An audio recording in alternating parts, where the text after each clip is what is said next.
Alright, so this is part 2 of our Sprite tutorial, and I didn't mention at the beginning, but sprites are a huge part of your game, as I'm sure you recognize it. And there are so many different things you can do with sprites. Game Maker Studio is really awesome in that it has this sprite editor that allows you to do a lot of this stuff, animate just really quickly. I guess I should show you, obviously I didn't mention, but in the animation menu you can colorize, you can fade to a color, you can disappear, you can shrink, you can grow, you can flatten, you can rise. All of these options, for instance, I'll just choose one of the more interesting ones, which is disappear. It's like, alright, how many frames do you want it to take for this guy to disappear? Alright, I want it to disappear in, I don't know, 5 frames. So, there it goes. Becomes a ghost. Alright, that's really not enough. I'm going to go ahead and undo that. And let's disappear over the course of probably maybe about 60 frames. And ooh, there you go, nice smooth effect. Of course, now I'm using this sprite alone. Now has a memory of 2 megabytes.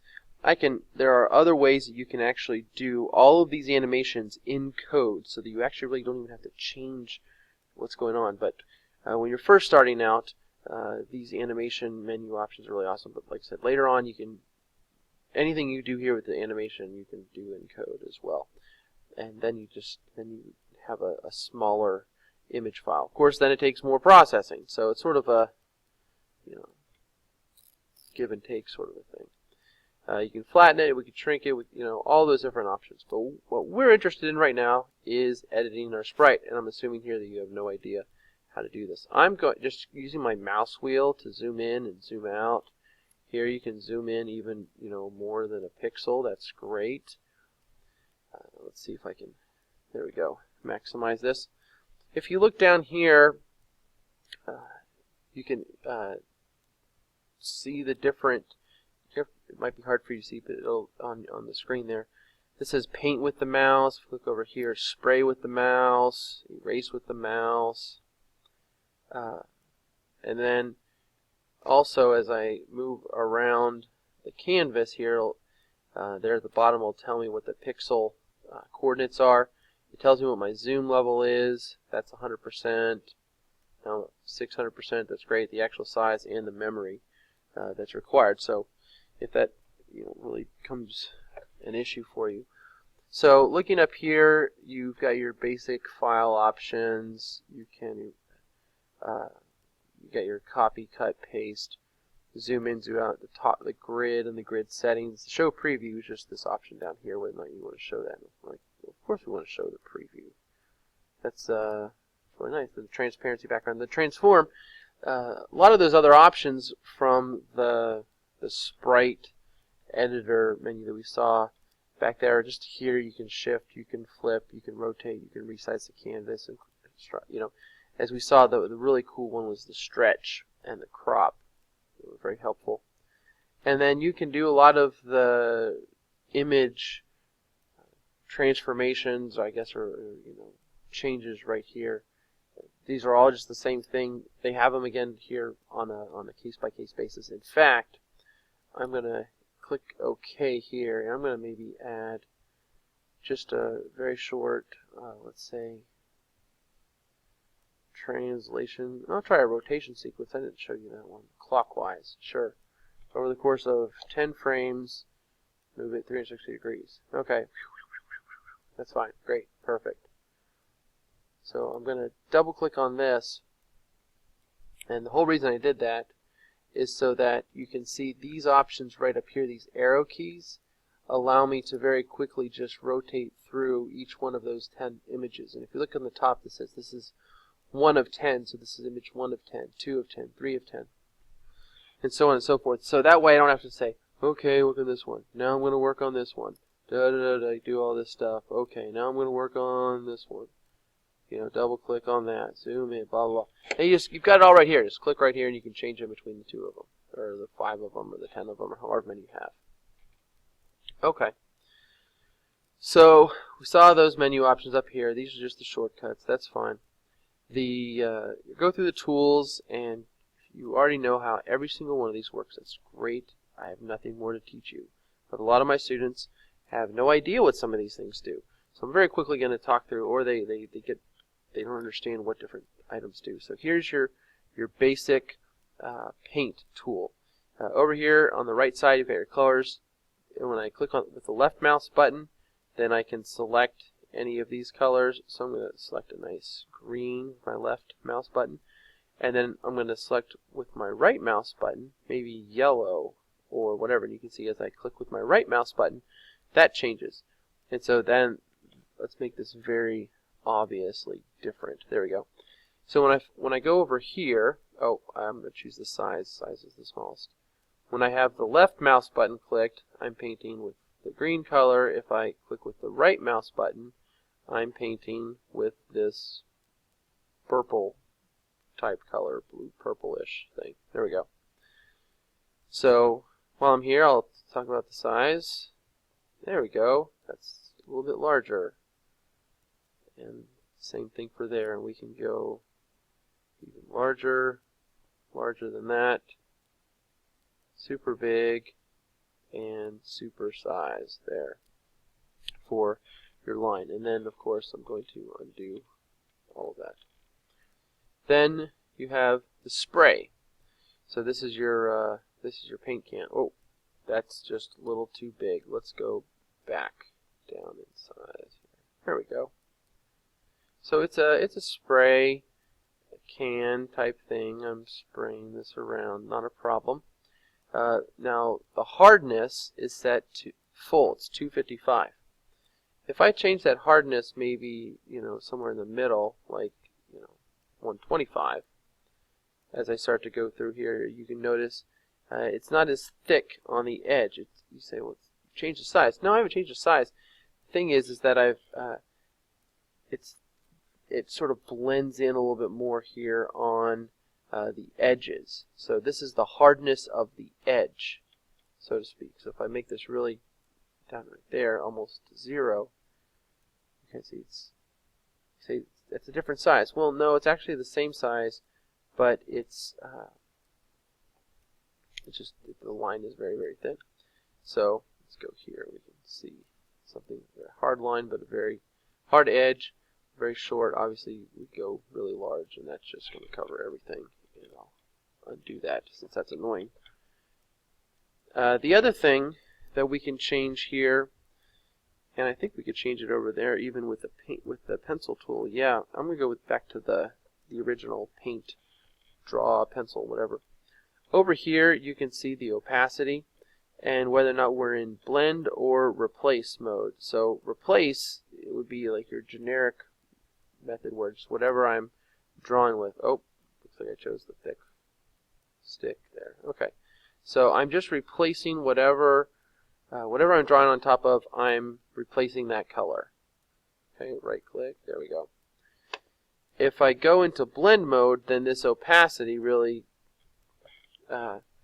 plays a role here. So if my opacity is set to full, which means I'm totally opaque, then of course there's no real difference between totally opaque and blending it and replacing it. I'm really not blending it at all, I'm replacing it. But if I set it into blend mode and I put my opacity down here towards the middle, watch what happens. I'm not replacing it, and I'm not covering it up entirely. I'm mixing this green with that red, or I can trace over here, I'm mixing this blue with the red, and it's making an interesting little purple sort of thing.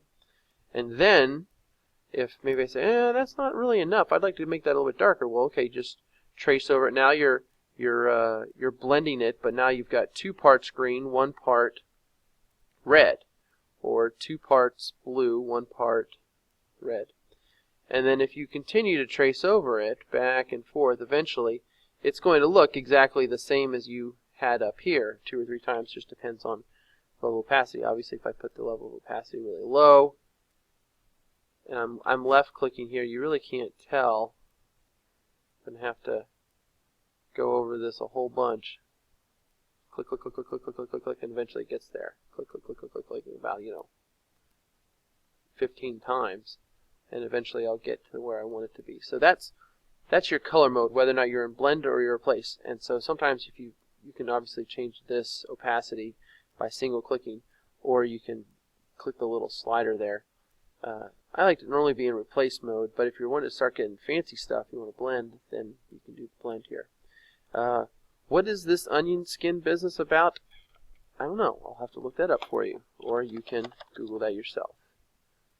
So I've got a limited number of undos here, so what I'm going to do is actually I'm going to hit X and then double click back on that.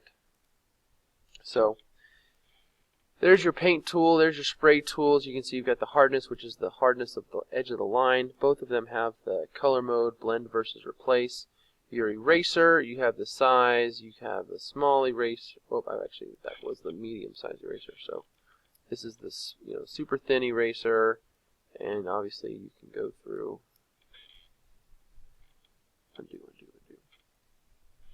This is your eyedropper.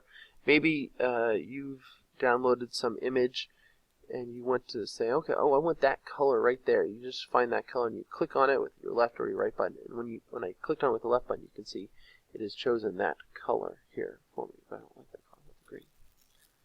Line tool does, why is that showing an arrow? Well, maybe that's because I've chosen arrow right there. But I don't want that big of an arrow. I want a little bit of a smaller arrow. There you go. Maybe I want an arrow this way. So I do there, and it's going to show the arrow that way. I want an arrow on both sides. Sure, great. Anti-alias is going to make it a little bit smoother if it can. It's going to automate that blending process just along the edges. It really doesn't make a big. It's hard to see right there, but anti-alias normally is going to try to make your lines a little bit smoother if you have diagonal lines. Draw a polygon, so you can have a lot of fun with that.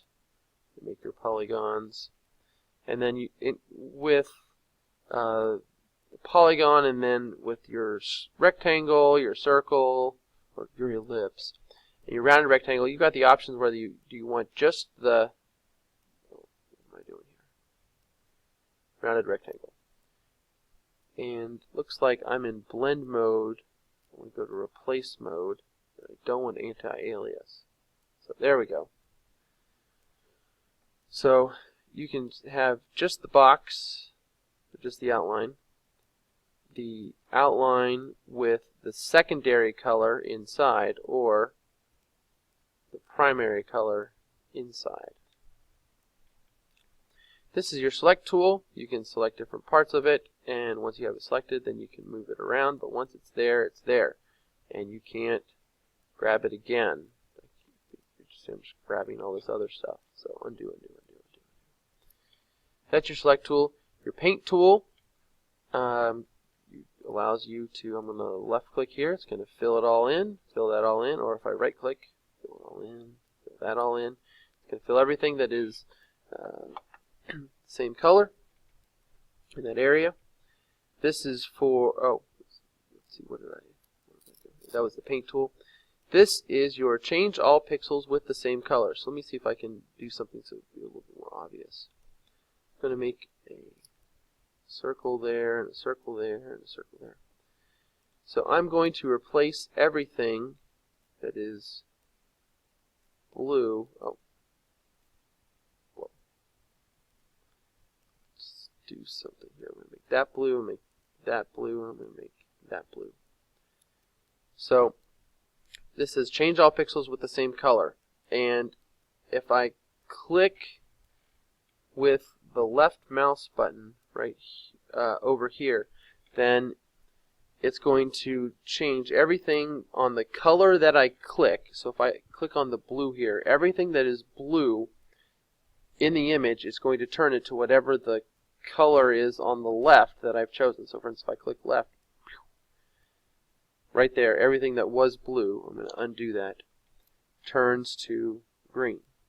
If I right click over here in the green, then everything that's in green, whether it's touching it or not, is going to turn into this blue color here. So watch, I'm going to right click, boom, and it turned that one over here as well, even though it's not touching. So this is your change all pixels with the same color, sort of like replace a given color. At this point, now that they're all that color, I'm just going to go here and I'm going to say, you know what, I really like that green and the red. that's your text option. This is your magic wand. So if I select that, it's going to make a little select box around everything that is the same color, and then I can move that around. Undo. Maybe I can click here. I want to move that up there. So I'll use the magic tool here. So this will actually follow. Give me a line without, let's say I've got a line that goes here and then it goes up here, and I use the magic wand. Looks like since those aren't touching, they're diagonal, it's not going to completely work. But let's see if I can make a straight line all the way through, just like that. And I use magic wand. Yep, it's going to trace through there, grab all this stuff, go, and then continue on through the line, go over here, and I can actually grab all that stuff. That's the same color. Once again, it's got to have a clear shot vertically or horizontally. Okay. And then select by spraying. Alright, you've got your different size here. So I want to select that, and I want to select that, and I want to select... this just allows you to pick an area maybe that doesn't really match something, match a given shape. So I want all of this inside here. Now at this point, anyway. So once I've done that, then I can grab it and I can move it around. That's pretty ugly. Let's do a little bit larger shape here. That's a little bit too large. So let's say I just want to grab everything from up here.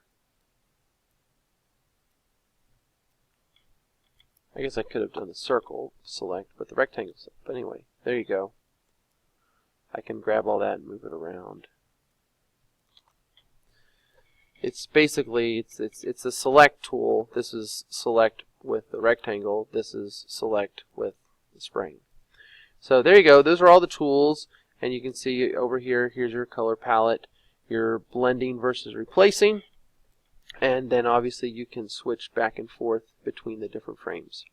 Alright, the very last thing that we need to talk about is importing from a sprite sheet, which can make your basic game look really cool using somebody else's sprites. And we'll talk about that in video 3. Thanks for watching.